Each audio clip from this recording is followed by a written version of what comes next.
Oh, this is good, dude.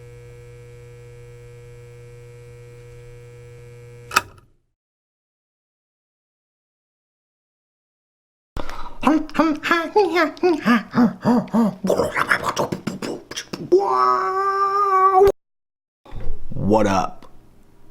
Is that how you say it? Saying hi the first time is like always the weirdest part, you know? What up? Azani. What's up? Hey. Hello. Hello. Alright, anyways. What we're gonna do today is we're gonna do 3 quick tips on how you can get better at producing. They're things that I do probably every single time that I produce. It's how I either get my ideas or sharpen up my tools. It's basically how I practice. You don't always have to be making a beat. Like, not every single thing that you touch is gold. And if you think that, you're probably wrong. I mean, not everybody makes fire literally 100% of the time. I mean, Kanye goes through project after project after project after project after project after project after project after project after project before he gets to the one that actually is the one that he feels comfortable releasing. So it's just reps, reps, reps. How do you get better? Reps. All right, so right here I have an 8-bar little build out, or 2 4-bar phrases. It's usually 2 4-bar phrases because the reason you do it that way is you can just switch things up and make it happen. But first tip to make yourself better. What I do is, you'll see here, I have this whole little section, right? And they're just built out. I started with this loop at the top, the guitar loop. And you'll hear that.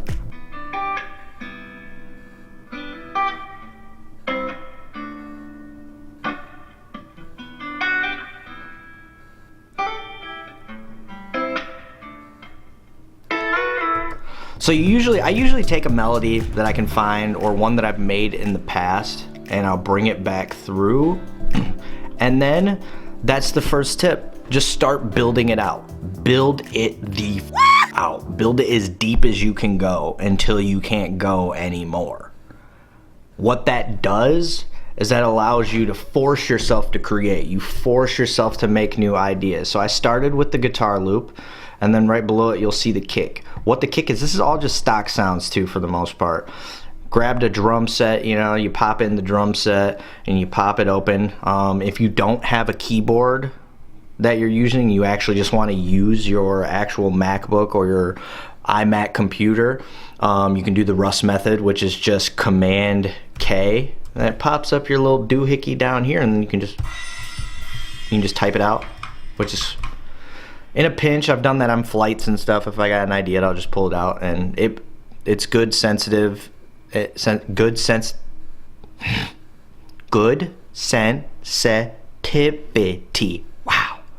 Wow. So it's good sensitivity. It'll react well. It'll get the job done. It does everything. You'll notice here at the bottom, it does automatically match velocities and everything, so you can't really go do accents and stuff like that, like if you have a velocity sensitive keyboard and things of that nature. But like I said, it can help in a pinch.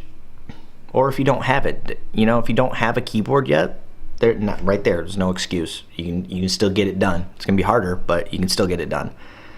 So I take that take that drum kit, we'll pull that back up, Command K, and you know, I have that guitar loop sitting there.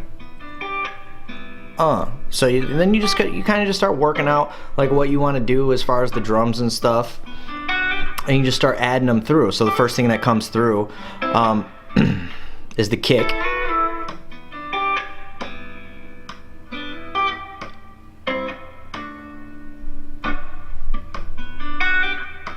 And then rim clicks come in. Cymbals.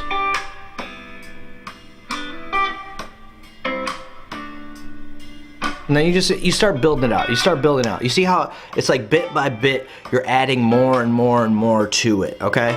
So when it builds out, the reason I do it in 2 4-bar phrases, like we were talking about as well, the reason you do it in 2 4-bar phrases is because you switch things up. So you'll notice down here, I have bass 1 and bass 2. That's because bass 1 Let's solo these out. The S is the solo. That means only those two tracks would play.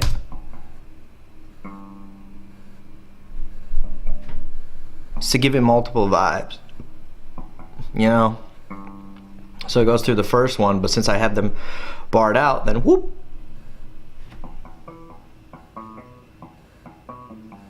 Completely changes the vibe. That's why you have it in 4-bar phrases, because if you sit here and you just make one big phrase, then you have to go back in, you have to recut things, you have to shift things around instead of having it where it just breaks itself through. So you put it all the way through and then voila.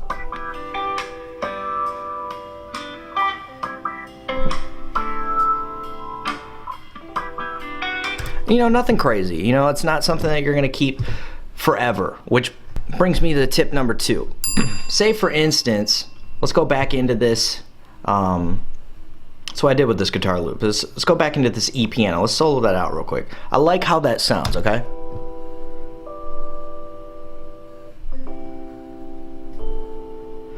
Now say you have that, but you want that for later because it's just not fitting what you're doing right now.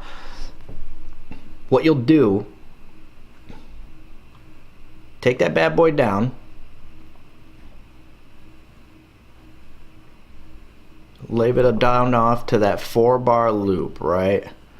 So then let's actually just do it on a new track for simplicity's sake. Okay, where'd that? I don't know why that's chopped like that, but we'll fix that. So Command C, that's your standard copy. Boom, come back to bar 2, click at the top, get it back there, or you can revert back by clicking the go to beginning spot. When you have your loop turned on at the top, it will just take it straight back to where you have your loop beginning at. So let's turn that one off, and then we go back to our E piano that we have on a news track. Okay, I'm gonna bring it down here just to kind of get it the frick out of the way. Okay, so you have that and you want to use that later, right? Now what you're going to do, go back, hit File, down to Bounce, Bounce Project or Section, and then depending on how much room you have, you know, you go PCM, change the file format type. That's a WAV file, bada bing, bada boom, 24-bit, 44/100 sample rate. I usually keep everything normal. I normalize it, overload protection only, and then you hit the good old-fashioned okay, and then what you would do right here is you put the type of sound it is, so E piano, and then you're gonna put the key. I can't remember what key it is, but we'll get to that point. So you put the key, and then you're gonna put the BPM, which we're at 68, and then when you save that, boom, now it's gonna bounce just that teeny little section, and then it's in your files for later that you can bring back through. Now you know an instrument, you know the key of the song that you put it in, and then you know the BPM for it. So if you're going back through, you're making something, you're like, oh shoot, I know I have this sound from earlier that I made that it might actually work right here. You bring it back through and then you're literally sampling yourself. Works out. Or you bring it back through to re-reference it and you replay it over if you want to change the sounds, things like that. So we got that. Now we can delete that. Just click it, hit delete, go away. Wham, wham, wham, wham, wham. This last tip goes without saying. Label stuff. For the longest time, I didn't label things, just like, oh, I'm just moving. I'll tell you why labeling is important. Because when you label a track and you label individual tracks within it, you know what the heck you're looking at when you come back to it later on. I can't even tell you how many times I've made a track, come back 2 weeks later, I don't know where anything's at because I didn't label anything. I was just middle of the night just going at it, nothing's labeled. I come back, it's a mess, and I pretty much have to spend the next 2 hours trying to figure out what I even did when I could have just labeled it back through. So like you look at it right here, in order to label things, boom, just click it, double click it, boom. What? Kicky poo, yeah. So label them all out. The only other thing, I guess it's 4 tips. Whoopsie, little bonus. Okay, so the 4th tip. The reason this one's important is because when you start building out a whole song. Now say for instance, you have, let's take it all right here. What we're gonna do to copy all that? Command C. So let's put it here at 10-1, okay? It's where we want it. It's where we want it. It's where we want it. Okay, so we go to 10-1, and then we're just gonna paste everything down again. So that's Command V, Command V, Command V. So now, imagine we have an entire song out here, okay? Now you want to label things to where you know your verses and your hooks are, so when you come back into it, right? Thing that I like to do is I color coordinate everything. That might just be me, OCD, but you never know. So let's actually Command C that guitar loop real quick, okay? And we are going to, no, Command A, that's select all. We're gonna move everything down. Let's move it all down 8 bars, just for the sake of it. Then we're gonna take this guitar loop, Command C, bring it back to that beginning, okay? And then let's just drop it in there, Command V, copy. So now we have that little beginning, and say I decide later on that I want to add this electric piano to kind of lead in, okay? Say I did that, okay? So then you Command C, select the track that you're putting it in. And we'll go back over here, a little swipey poo. And here's actually a good point of why you want to do it in 4-bar phrases. Because since I didn't plan this, now this spot right here needs to go away, right? So then we're gonna bring that in like this, bring it up over there. So now we're back to that 4-bar phrase. So now I have this intro going on, and then it goes into the song, and then, you know, you're figuring everything out from there if you need to readjust stuff, right? So intro, now you're gonna highlight those, and then you're gonna right click, and you click show in high colors. Easy peasy. So now I'm going in here, that's my intro. Say that's my verse, that's a different color. Say this is my hook. Frick, I'm not gonna be able to reach it all. Say this is my hook, and then we label that a different color. Then we're back to here, that's your verse again, and then you're back to your hook. Boom. And then if you put an outro, you label it a different color. How this looks now when you come into the track, you know these are the same, that's different.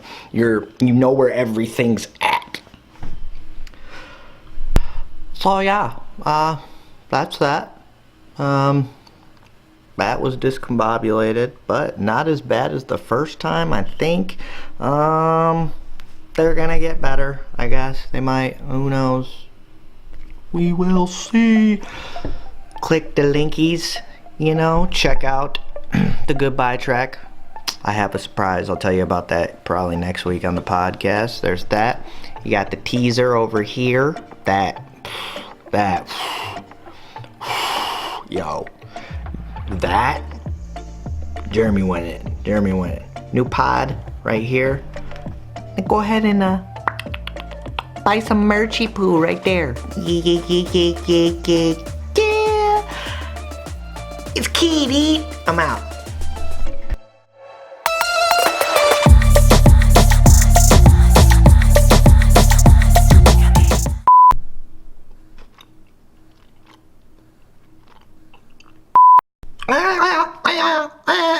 Even though I do scrap a lot of shit.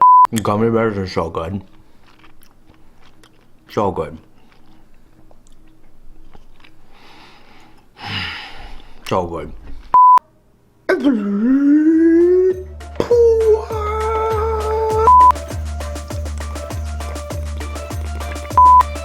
Water. So good. So good.